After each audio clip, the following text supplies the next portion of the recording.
السلام عليكم جميعا أينما كنتم. كنتمنى تكونوا بخير وعلى خير بالصحيحة والعافية وطبيعة الحال بالمعنويات المرتفعة.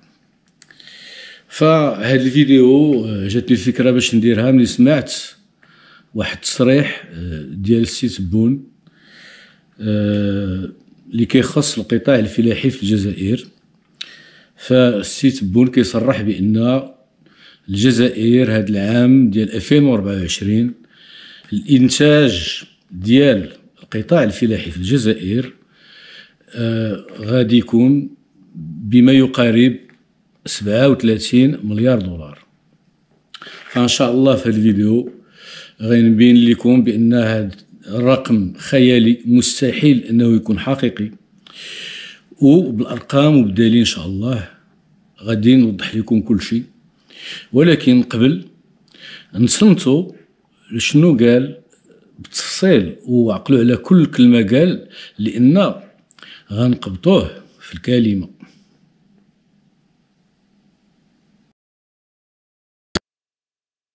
ونوه بالقدرات الإنتاجية التي وصلتها فلاحة الجزائر، حيث تجاوزت السنة هذه إنتاج يقارب 37 مليار دولار، يقارب 37 مليار دولار، يقارب 37 مليار دولار، يعني نصف، أكثر من نصف المداخيل نتاع المحروقات.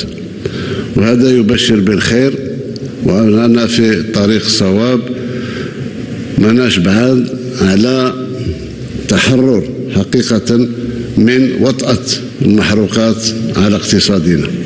فاخوتي العزاز، خوتي المغاربه، انتم سمعتيو شنو قال السي تبون باختصار. قال بان هذا العام الجزائر القطاع الفلاحي ديالها غينتج بما قيمته 37 مليار دولار، وراهم غاديين في الطريق الصحيح باش ان شاء الله ما بقى لهم والو ما بقى لهم حتى شي حاجه، واحد شويه بحال هكا، باش يتحرروا من وطأة كما قال هو المحروقات على الاقتصاد الجزائري.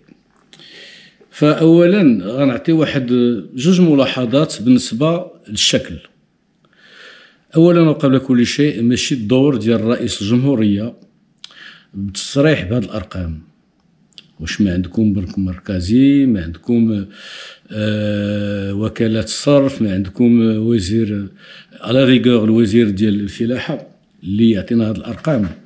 هذه الأرقام نورمالمون بحال دابا في المغرب كل شهر يمكن لك تعرف شحال كل قطاع صدر وشحال صدرنا وشحال سوردنا في كل قطاع كل شهر، وبينتها لكم في الفيديو اللي دازت. فهذه الملاحظة الأولى ديال الشكل. الملاحظة الثانية وهو أن كيدوي على واحد الإنتاج وطني، مخصوش يعطينا الرقم بالدولار، لأن الفلاحة في الجزائر الإنتاج ديالها داخلي كيتناول بالدينار، و النتيجة السنوية كتكون بالدينار. حتى إلا بغى يعطي شحال كتساوي بالدولار خصو أولا وقبل كل شيء يعطيها لنا بالدينار. فهذه غير الملاحظات بالنسبة للشكل. ندوزو للمضمون. فبالنسبة للمضمون هذا الرقم دابا رجعوا له، نشوفوا داكشي اللي قال من بعد هو اللي مهم. قال لك اسيدي نفرض حنا بان فعلا الجزائر نتجات بما قيمته 37 مليار دولار في القطاع الفلاحي. قال لنا بان هذا كيمثل اكثر من نصف من المداخيل ديال الهيدروكربورات. هذا صحيح، لان هما براسهم كيقولوا بان المحروقات في 24 غتدخل لهم 60 مليار دولار. ففعلا 37 اكثر من النص ديال 60 اللي هي 30. ولكن هذه المقارنه واش تجوز؟ كتقارن واحد المنتوج ديال واحد القطاع داخليا ها الفلاحه شحال نتجات، مع واحد القطاع اللي كيصدرها، شحال صدرناها، شحال دخلنا سميتو بالمحروقات. فبطبيعه الحال هذا كيخلي الناس يطيحوا في الخطا. هذا الشيء مغلط، لان كل شيء غيقول غيتسحاب له بان القطاع ديال الهيدروكربورات دخل لنا 60 مليار، والقطاع ديال الفلاحه دخل لنا 37 مليار. فعلا ذاك الخلاصه ديال سي تبون غتكون صحيحه، غيكونوا نقولوا قربوا باش يتحروا من وطأة كما قال هو الانفلونس ديال الهيدروكربورات على الاقتصاد الجزائري.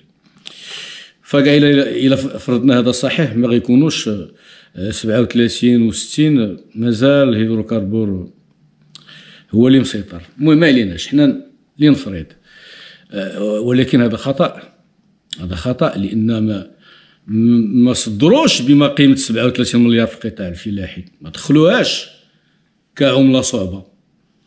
فهنا فاش كاين الخطأ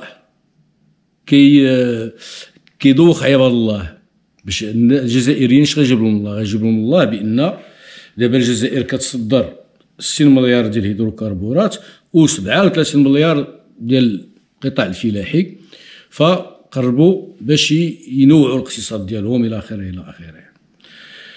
فيما في الواقع هادشي كله غلط، لان الى جينا نشوفوا الوثائق ديالهم داكشي ديالهم المعطيات اللي كيجيو من عندهم، هما كيصرحوا مثلا بان في سنه 2023 صدروا تقريبا 400 مليون دولار في القطاع الفلاحي، وحنا عارفين تقريبا كلها تمر، يمكن بوبوش الفخيضات ديال ولا اش كيعطوا لهم رجلين ديال الفرقش ديال الدجاج. المهم القطاع الفلاحي في 23 صدروا 400 مليون دولار، اي ما كاملش حتى نصف مليار. كي غيديروا يدوزوا في سنه واحده من نصف مليار الى 37 مليار، هذه مستحيله. ونيت هو قال فمو هذاك الانتاج، فماشي كله غيمشي للتصدير، لان كاين داكشي اللي غيسهلكوا الجزائريين. ولكن باش نوضحوا اكثر دابا نرجعوا الرقم. دابا وضحت بان كيخلط جوج حوايج باش توقع مغالطات. كيخلط مع واحد القطاع الانتاج ديالو الداخلي شحال نتج، ديك الساعات الا بغيتي تقارنوا مع الهيدروكربورات قارنوا شحال نتجتيو، مثلا شحال النسبه بالنسبه للداخل، بالنسبه للمنتوج الداخلي الخام ديال كل قطاع. وهذا الشيء اللي غنهضروا عليه بالنسبه للمغرب باش نقارنوا ونفهموا هذه الارقام. فبالنسبه للمغرب الناتج الداخلي الخام ديالو لسنه 2023 كان هو 140 شويه اكثر، نقولوا 140 مليار دولار. اي حنا بالنسبه لينا باش ندوزو من الدرهم للدولار سهله، كنزيدوا زيرو ولا كنقصوا زيرو، نقولوا 1400 مليار درهم. فالنسبه ديال القطاع الفلاحي اللي فيه طبيعه الحال الصيد البحري والصناعه الغذائيه كيوصل 13%. فإلا بغينا نعرفوا شحال المغرب مثلا في 23 انتج بالدولار ولا بالدرهم، حنا ما عندناش مشكل في هذه القضيه هذه في القطاع الفلاحي. فما علينا غير ناخذوا 13% ديال 140. في الاجماع المغرب انتج 140 مليار دولار، والقطاع الفلاحي سميتو خدا 13% من هذا النصيب ديالو 13%. كنطيحوا في 18.2. فالمغرب انتج 18.2 مليار دولار في القطاع الفلاحي. كما فسرت لكم في الفيديو ما قبل الاخيره بان هذه السنه ان شاء الله في 2024 المغرب غيصدر تقريبا 8 مليار دولار القطاع الفلاحي دائما، وفي القطاع الفلاحي غيستورد 8 مليار ديال الدولار بحال. ففي النهايه المغرب غيكون غيستهلك داخليا، هو راه نتج 18 باعه بقات له 10، ولكن جاب 8 هي بقات له 18، غيكون استهلك 18. غير واحد الملاحظه، حيت بزاف الناس ملي كنهضر معاهم على هذه القضيه كيقول لك لا المغرب كيستورد 8 مليار، كاين القمح بعدا عنده واحد الحصه كبيره. ولكن ما نساوش بان ملي كتمشي مثلا لي سوبر مارشي في المغرب كتلقى اي حاجه فيها المنتوج المغربي والمنتوج ديال على برا. مشيتي تشري الحوت كونجلي كتلقاه جاي من الارجنتين، جاي من النرويج، جاي من الصين ودو المغرب. الماء كاين بزاف ديال الانواع الاشكال ديال الماركات ديال الماء في المغرب، ولكن كتلقى حتى الماركات الاجنبيه. يمكن تلقى ايفيون مثلا كتباع هنايا، اي حاجه حتى البوطه السردين. المغرب من اكبر المنتجين في العالم في هذا القطاع، كنلقاو بوطه السردين ديال اسبانيا ديال فرنسا. علاش؟ لان كاين تبادل حر مع هاد الدول، والمستوردين المغاربه من الحريه ديالهم يستوردوا اللي بغاو، لان كاين واحد المارشي ديالهم هنا كيتباع داك الشيء. فهذا غير ملاحظه. اما في الخلاصه المغرب كينتج 18 مليار وكيستهلك تقريبا 18 مليار. فالجزائر اللي قالت لك نتجات 37 مليار، واش غادي تستهلكها كامله؟ ما يمكنش، لان حنا عارفين بان ما كتصدر حتى نص مليار، ما كتصدر تمر كما قلنا داكشي الاخر.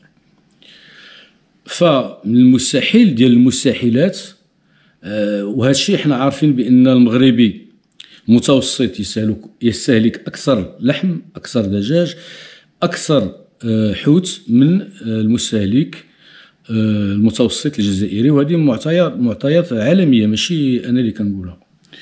فاحنا كنشوفوا عندهم الصفوفه في كل شيء وكثر شيء في هذه المواد الغذائيه. فيفسروا لنا كيفاش المغرب اللي كينتج 18 مليار دولار كيستطيع يصدر منها 8 مليار، والجزائر اللي كتنتج 37 مليار دولار كيفاش هاد الجزائر ما كتقدر تصدر الا ما كاملش حتى نص مليار دولار. فسروا لنا هاد القضيه، وفسروا لنا كيفاش المغرب بداك الانتاج الاجمالي ديال القطاع الفلاحي 18 مليار، كيفاش ما عنده لا صفوفه ما حتى شي حاجه، كلشي موجود، الخير كله موجود. عندنا الاختيار في كل حاجه، عندنا الاختيار من المنتوج المغربي والمنتوج الاجنبي. بطبيعه الحال ما كنستوردوش مطيشه، ولكن مع الفواكه كنستوردوا عده انواع الفواكه. حتى التفاح كتلقى التفاح على برا، التفاح هنا، البنان على برا، البنان هنا. المغاربه كيعرفوا هادشي كله، لان كاينه الحريه. اي واحد، انا لا بغيت ندير نستورد شي حاجه ندير نمونطي سوسيتي ماشي صعيبه، وندير الاجراءات اللازمه والقانونيه ونخلص الضرائب ديالي ونستورد شحال ما بغيت. ولي زامبورتاتور ماروكان راه خدامين مع راسهم لا امبورتيو. راه حنا بحال اللي فسرت لكم الفيديو اللي قبل، راه حنا تقريبا غنامبورتيو 80 مليار دولار في السنه ديال 2024. فكما كتشوفوا بان هذا الرقم ملي كنشوفوا الواقع ديال الجزائر كنقولوا هذا الخيال، ولكن هنا هذا الرقم بنفسه الناس اللي شافوا الفيديو ما قبل الاخيره عارفين بانهم ملي كيترجموا من الدينار للدولار كيغشوا. وهادشي علاش ما كيعطيوش الرقم بالدينار، لان الا عطاو الرقم بالدينار حنا المغاربه حنا غنترجموه للدولار وغنعرفوا شحال فعلا بالكذوب وبكل شيء شحال غينتجوا. فاللي نفرض كاع نتجو هو كيقول 37 مليار دولار، انا كنقول ما يمكنش، ما كايناش بالكذبه ديالهم ماشي 37 مليار دولار. وغادي نفسرها لكم بحال اللي فسرتها في الفيديو ما قبل الاخير. اخوتي العزاز، قبل ما نوريكم شحال الكذبه ديالهم كتسوى فعلا، غادي نوريكم بين ما كنجيب حتى حاجه من راسي. هذا لارتيكل ديالهم ديال لا بي اس، نتوما كتشوفوا 29 جويي ديال هاد السنه. انا نخلي شوفوا شحال الجزائر صدرات في القطاع ديال المواد الغذائيه والفلاحيه. هانتوما كتشوفوا الارتيكل قدامكم، كلكم تقلبوا عليه. فدابا ندوزو للمعقول. هانتوما عارفين كلكم بان بالنسبه للجزائريين الدولار كيسوى 130 دينار. فاحنا غنشوفوا داك 37 مليار دولار شحال فيها ديال الدينارات بالنسبه للحساب ديالهم، وغنطيحوا فعلا في الرقم ديال الدينار اللي هو كاذب ولكن نتكلوا عليه كوميم. ناخذوا لا ماشين كالكولي وغنديروا 37. هذه هي 37 مليار ديال الدولارات. الجزائريين هما بنفسهم كيقولوا بان الدولار كيساوي 130 دينار، فغنضربوا هذا الرقم ب 130 وغيعطينا الرقم الحقيقي ديال الدينارات اللي كيقولوا نجو. نضربوه في 130 4810 مليار دينار. دابا هما الانتاج الحقيقي ديالهم خصو يكون بالدينار كما قلت في الاول، وهذا هو الرقم 4810 مليار دينار. دابا لا بغى المشاهد الكريم يعرف شحال كيسوى هذا الرقم حقيقة بالدولار، ما خصوش يقسموا على 130، حيت الا قسمنا على 130 غنطيحوا 37. وداكشي اللي بغاو. لا هما يديروا هذا الشيء، ولكن حنا المروك لا حنا كنقسموه 240 اللي هي القيمه الحقيقيه اللي كتداول في الاسواق السوداء، داك السكوير ديالهم. ها هو الانتاج ديالهم بالكذوب، وبين كذوب لان 20 مليار دولار هذا يعني بان كينتجوا اكثر منا، ما كتبانش، مستحيل يكونوا كينتجوا تقدنا حتى النص ديال الشيء اللي كنتجوا، مستحيل. ما كينتجوا والو وكان كينتجوا كان راها في الميدان الفلاحي غتبان عندهم. فكما كتشوفوا المستوى ديال هذا الرئيس ديالهم صراحه كيدوخ بقوت الكلاخ وبقوت الحاجه لا منطق، وبقوت كتجي كتهضر بالدولار ومن بعد كتقارن الانتاج الداخلي اللي كتعطيه بالدولار باش تقارنو مع شحال كيدخل لك البترول، باش الناس يتسحب لهم بان فعلا داك الشيء اللي كينتج الجزائر كيدخل عمله صعبه. راه ماشي عمله صعبه هذاك، غير شحال بالدولار الانتاج الداخلي، اما التصدير انتم شفتوا بعينيكم 400 مليون دولار. فكيفاش غادي تحرروا من وطأة؟ هو دابا لا كونكلوزيون هي اللي غريبه، قال لك صافي قربنا باش تخلص من الوطأة. انا نفسر بعدا شنو هي هذه الوطأة. 95% ديال الصادرات، اي داكشي اللي كتدخل عمله صعبه 95% هيدروكربورات، 60% ديال الناتج الداخلي الخام. اي هما كيقول لك الناتج الداخلي الخام ديالهم دابا غيكون هذا العام غيوصل شي 260. الا حيدتي 60% من غير الهيدروكربورات، الناتج الداخلي الخام ديالهم في اواخر البلدان الافريقيه، حيت المحروقات ما كينتجوا والو. و75% ديال الميزانيه ديالهم من الهيدروكربورات، اي داك المداخل ملي كتدخل البنك المركزي بين قوسين وكيحولوها لدينارات، داك الدينارات كتفرق ما بين لا سوناطراك والميزانيه ديال الدوله.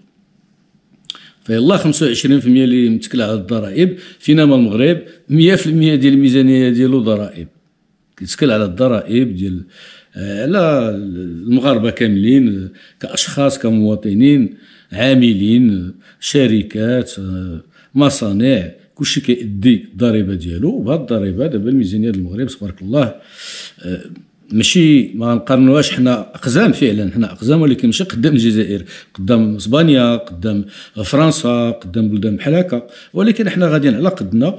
وان شاء الله حنا قزام، ولكن قزام كيكبر ما غيبقاش قزام. من دابا 10 سنين 20 عام ما غاديش نبقاو اقزام. ولكن حنا بالنسبه لنا، بالنسبه للحاله اللي كنا فيها هذه 20 عام ولا 30 عام، ثقوا بيا الدوله المغربيه دابا الحمد لله عندها امكانيات كبيره بزاف بالنسبه للماضي، بفضل هذه الحركه اللي كاينه في البلاد، وبفضل جمع الضرائب اللي في مستوى عالي. فالمغرب كيمكن له يوفر 20 مليار دولار كل سنه في بنيه تحتيه، حاجه خارقه للعاده. كيمكن نبنيو سدود، طرق، مستشفيات. الدوله كتبني المغرب الحمد لله. كنشوفوا هذه السنوات الاخيره الميزانيه تاع داكشي اللي كيسميوه هما الاستثمارات العموميه غادي كتزاد وكتطبق، وكل عام كنشوفوا باراج سالا واحد بدا، الطرق واحد الطريق سالات وحده اخرى بدات.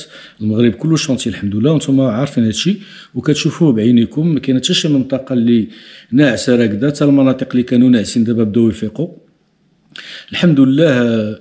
المستقبل كيبشر بالخير. فاخوتي العزاز، في الخلاصه انا علاش بغيت ندير هذا الفيديو، لان بزاف الناس هضروا على هذا الشيء اللي قال، ولكن ما دخلوش في التفاصيل باش يوضحوا اكثر بان هذا الرقم مستحيل يكون. فحتى لا رجعنا غير 20 مليار دولار كذب. انا ما كنامنش بان الجزائر هذا العام 24 غتنتج 20 مليار دولار. الا كان حقيقه هذا الشيء غيمكن لهم يصدروا اكثر منا، ما كيصدروا والو، بالعكس عندهم الطوابير. انتم شايفين الحاله ديالهم. كنتمنى خوتي العزاز هذا الفيديو تكون عجباتكم، ونشوفكم ان شاء الله في القريب. الا جات شي فكره بحال هكا لازم ندير فيديو. الله يهنيكم وتهلاو في راسكم.